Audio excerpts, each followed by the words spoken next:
सहजयाम आदिवासी जंगल रखवाला रे।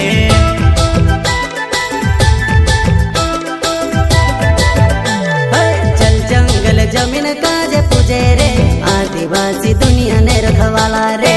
बाप देव खतरी काज पूजे रे आदिवासी सबसे निराला रे।